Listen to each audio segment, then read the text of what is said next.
camel, ഒട്ടകം. കന്നഡയിൽ ഒട്ടകത്തെ എങ്ങനെയാണ് പറയാ? ഒംടെ, ഒംടെ. ഒന്നുകൂടെ എഴുതാം.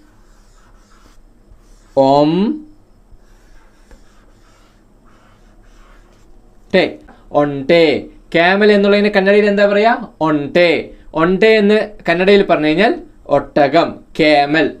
അടുത്തത് ഹോഴ്സ്, കുതിര.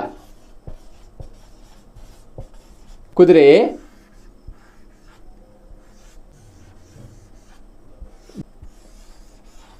കുതിരേ. കുതിര എന്ന് കന്നഡയിൽ പറഞ്ഞു കഴിഞ്ഞാൽ ഹോഴ്സ്, കുതിര. ഒന്നുകൂടെ എഴുതാം. കാന്നിട്ടു കു ദു, രാന്നെഴുതി രേ എന്നാക്കി. കുതുരേ. കുതിര എന്ന് പറഞ്ഞു കഴിഞ്ഞാൽ കുതിര. അപ്പൊ കന്നഡയിൽ ഹോഴ്സിന് എന്താ പറയാ?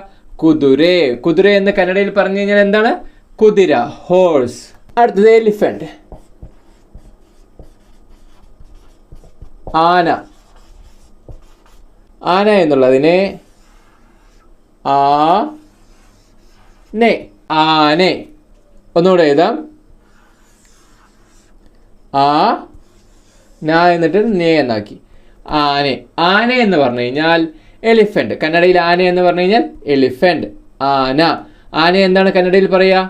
ആനെ. എലിഫന്റ് എന്താ കന്നഡയിൽ പറയാ? ആനെ.